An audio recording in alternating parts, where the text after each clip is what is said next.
একটু আগে আমরা কি দেখলাম যে জেনারেল ক্যান্ডিডেট 728 নম্বর পাচ্ছে, কিন্তু সে ইন্টারভিউরও ডাক পাচ্ছে না। আর এখানে আরেকজন জেনারেল ক্যান্ডিডেট 667 পেয়ে সে গ্রুপের ইন্টারভিউতে ডাক পাচ্ছে এবং সে কিন্তু WBCS এক্সিকিউটিভ অফিসার হচ্ছেন। কয়েকদিন আগেই পিএসসি কিন্তু WBCS 2021-এর নম্বরের তালিকা প্রকাশ করেছিল এবং লিস্টটা প্রকাশিত হওয়ার পর আমি কিন্তু টেলিগ্রাম চ্যানেলে সেটা প্রোভাইড করেছিলাম। আজকের এই ভিডিওটা যে বানাবো সেটা কিন্তু ঠিক ছিল না।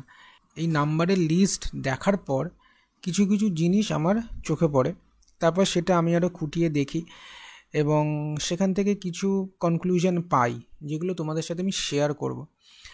এই ভিডিওটা বলতে পারো যে একটা মার্কসের অ্যানালিসিস ভিডিও। অ্যানালিসিস তো ঠিক আছে, কিন্তু কীরকম ধরনের অ্যানালিসিস সেটা জানতে হলে ভিডিওটা কিন্তু একটু দেখতে হবে।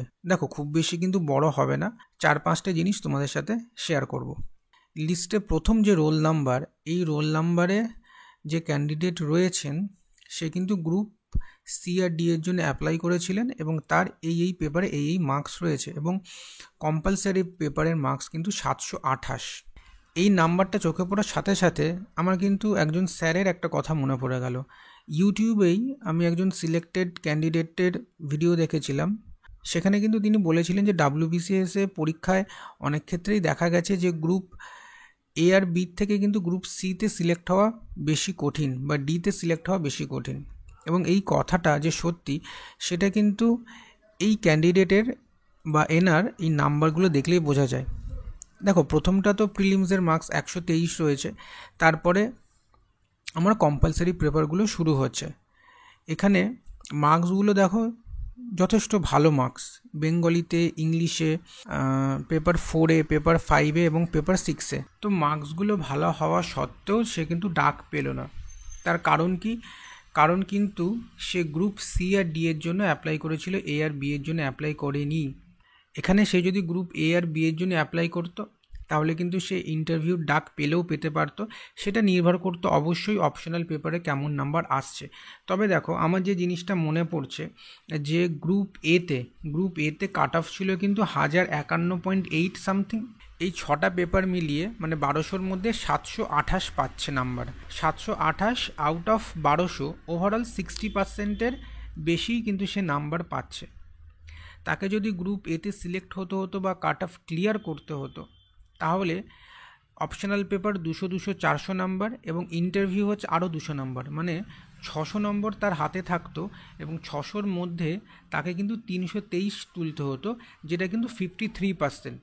আগের পেপারগুলো আমরা দেখলাম সে ওভারঅল কিন্তু 60%-এর বেশিই মার্কস পাচ্ছে 1200-র মধ্যে। তাহলে আরও যে 600 নম্বর থাকতো সেখানে কি 53% নাম্বার তোলা যেত না? হয়তো হ্যাঁ যেত, হয়তো না যেত, সেটা আমরা জানি না। কিন্তু এখান থেকে একটা জিনিস স্পষ্ট বুঝতে পারলাম যে অনেক সময় দেখা যায় যে গ্রুপ সিতে কিন্তু ক্যান্ডিডেট ফাইনালি সিলেক্ট হচ্ছে না, কিন্তু গ্রুপ এতে বা বিতে সিলেক্ট হয়ে যাচ্ছে। এর একটা উদাহরণ তোমাকে আমি এখানেই দেখাবো। দেখো, এখানে যে পিডিএফটা খুলে রেখেছি আমি, সেটা হচ্ছে WBCS group a result PDF, PSC থেকে ডাউনলোড করা। এখানে একটু নিচে আমরা নামবো। নিচে নামার পর এখানে দেখো ওয়েস্ট বেঙ্গল যেটা এমপ্লয়মেন্ট সার্ভিস, এখানে যে লাস্ট ক্যান্ডিডেটকে নেওয়া হয়েছে ইউআর ক্যান্ডিডেট, তার মেরিট পজিশন ছিল 67 এবং রোল নাম্বার দেখে নাও 0-300-574। এরপরে কিন্তু কোনো ইউআর ক্যান্ডিডেট সিলেক্টেড হয়নি। তাহলে ইউআর ক্যান্ডিডেট হিসেবে গ্রুপ এতে এই ব্যক্তিটিই কিন্তু লাস্ট যে চান্স পেয়েছে এবং তার রোল নাম্বার 0-300-574। এবারে চলে আসি মার্কসের পিডিএফে। এখানে দেখো আমি সার্চ করে রেখেছি। এই যে এখানে এই যে ক্যান্ডিডেট রয়েছেন তিনি এ আর বি এর জন্য অ্যাপ্লাই করেছিলেন এবং কম্পালসারি এগ্রিগেট মানে অপশনাল ছাড়া তার মার্কস কিন্তু 716। আমরা একটু আগে যে উদাহরণটা দেখলাম সেখানে কিন্তু সেই ক্যান্ডিডেটের মার্কস ছিল 728, সে কিন্তু চান্স পেল না কারণ সে অপশনাল চুজ করেনি এবং গ্রুপ সি বা গ্রুপ ডি এর কাট অফ মার্ক ক্লিয়ার করতে পারেনি। কিন্তু এখানে এই ব্যক্তিটি কিন্তু গ্রুপ এ আর বি এর জন্য অ্যাপ্লাই করছেন এবং তিনি অপশনাল পরীক্ষা দিচ্ছেন এবং দেখো সে কিন্তু ফাইনালি গ্রুপ এতে সিলেক্ট হয়ে যাচ্ছে এবং 1051 নাম্বার পাচ্ছে। তাহলে এখান থেকে কিন্তু অপশনালের গুরুত্বটা বোঝা যায় যে দুটো সাবজেক্ট বেশি পড়তে হয় ঠিকই, কিন্তু অপশনাল দেওয়ার ফলে কিন্তু লাভ হতে দেখা গেছে। আর একটা তোমাদের উদাহরণ দিই, দেখো যে অপশনালের গুরুত্ব কতটা বা অপশনাল কেন পড়া উচিত এবং প্রথম থেকেই পড়া উচিত প্রিপারেশনের। এখানে এই যে রোল নাম্বার 0-100-487, এখানে এই ক্যান্ডিডেটটি কিন্তু দেখো 150 নম্বর পাচ্ছে এবং তার এগ্রিগেট নাম্বার দেখো, এগ্রিগেট নাম্বার হচ্ছে কিন্তু 736। সে যখন অ্যাপ্লাই করেছিল গ্রুপ এ সি ডি তিনটের জন্যই অ্যাপ্লাই করেছিল, কিন্তু সে 736 পাচ্ছে কম্পালসারি এগ্রিগেট। যেহেতু অপশনাল চুজ করেও অ্যাবসেন্ট ছিলেন উনি, সেই জন্য অপশনাল পেপারে দেননি, তাই 736-এর জন্য তাকে কিন্তু গ্রুপ সি এর ইন্টারভিউতে ডাকা হয়েছিল এবং গ্রুপ সি এর ইন্টারভিউতে সে 82 নম্বর পান এবং মোট 818 পায় এবং তাকে কিন্তু সিলেক্টেড করা হয় না, কারণ গ্রুপ সি এর ইউআর ক্যাটাগরিতে 2021-এর কাট অফ গেছিলো 839, মানে এদিকে ধরো 12 আর 9 21 নম্বর কম।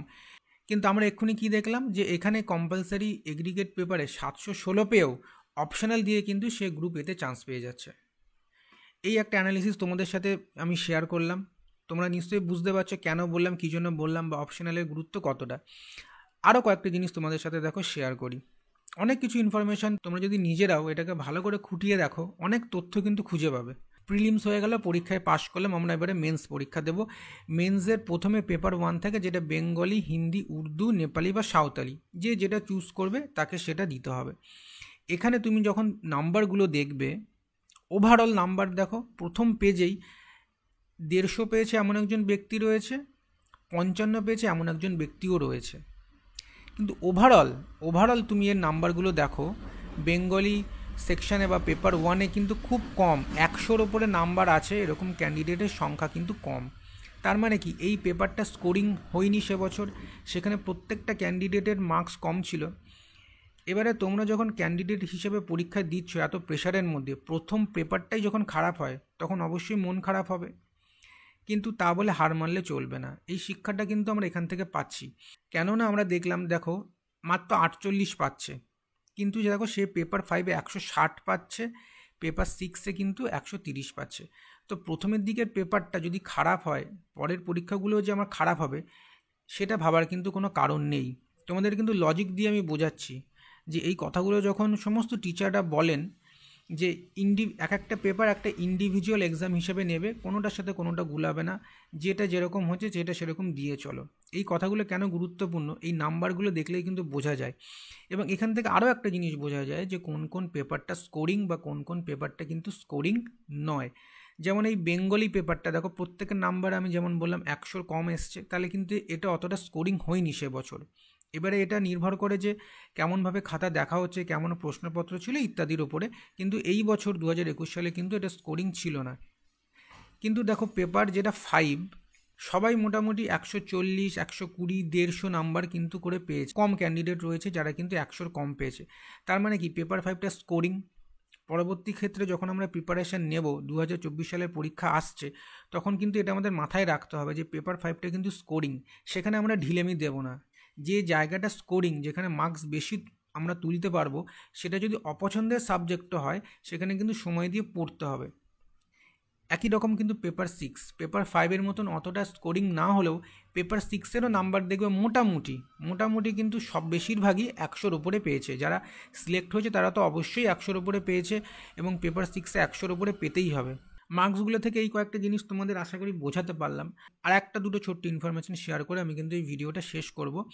যারা ধরো WBCS এক্সিকিউটিভ হতে চাইছো, যাদের টার্গেটই এক্সিকিউটিভ হওয়া, তো এটা হচ্ছে রেজাল্টের মেরিট লিস্টটা, যেখানে আমি ধরে নিচ্ছি ইউআর ক্যাটাগরিতে লাস্ট ক্যান্ডিডেট যে WBCS এক্সিকিউটিভ হিসেবে সিলেক্টেড হয়েছে, তার কিন্তু মেরিট লিস্টে পজিশন ছিল 24, মানে টপ 25-এর মধ্যে তাকে থাকতে হয়েছে। এবং এখানে দেখো রোল নাম্বার 160, 53, 81। আমরা দেখে নিই যে এখানে ম্যাডাম ACD 3টে গ্রুপের জন্য অ্যাপ্লাই করছেন এবং মার্কসগুলো দেখো 108, 102, 82। পেপার 5-এ 150, কারণ পেপার 5 আমি এক্ষুনি বললাম যে এখানে সবার মার্কসই ভালো, ওপরেই 160 পেয়েছে এমন ব্যক্তিও রয়েছে। তাহলে দেখো কম্পালসারিতে অ্যাগ্রিগেট কত হচ্ছে, 667। একটু আগে আমরা কি দেখলাম যে জেনারেল ক্যান্ডিডেট 728 নম্বর পাচ্ছে, কিন্তু সে ইন্টারভিউরও ডাক পাচ্ছে না। আর এখানে আরেকজন জেনারেল ক্যান্ডিডেট 667 পেয়ে সে গ্রুপের ইন্টারভিউতে ডাক পাচ্ছে এবং সে কিন্তু WBCS এক্সিকিউটিভ অফিসার হচ্ছেন, কারণ এই অপশনাল দুটো পেপার 162 এবং 147 এক্সেপশনালি ভালো নাম্বার, এবং তার সাথে ইন্টারভিউতে 120, যেটা খুবই ভালো নাম্বার। তাহলে অপশনালের গুরুত্বটা কিন্তু আবার প্রমাণিত হয়ে গেল, এবং গ্রুপ সি বা গ্রুপ ডি কেন টাফ আবার প্রমাণিত হয়ে গেল। তাহলে আর একটা ধারণা কী করা গেল, যে WBCS এক্সিকিউটিভ হতে গেলে কিন্তু র্যাঙ্কে ইউআর ক্যাটাগরি থেকে টপ 25-এর মধ্যে থাকতে হবে।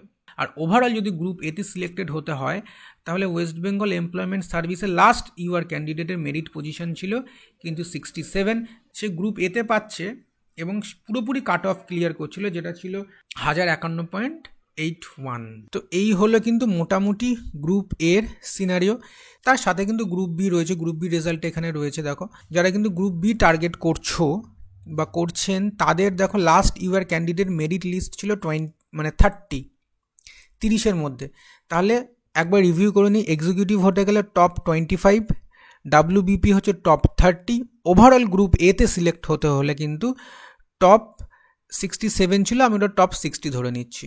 তো তোমাদের সাথে এই ছোট্ট ছোট ইনফরমেশনগুলো শেয়ার করার ছিল। আশা করি কিছু গুরুত্বপূর্ণ জিনিস তোমাদের সাথে তুলে ধরতে পারলাম। যদি ভালো লেগে থাকে ভিডিওটা লাইক করো, আমাদের সঙ্গে থেকো, চ্যানেলটি সাবস্ক্রাইব করো। তাড়াতাড়ি দেখা হচ্ছে নতুন একটা ভিডিও নিয়ে।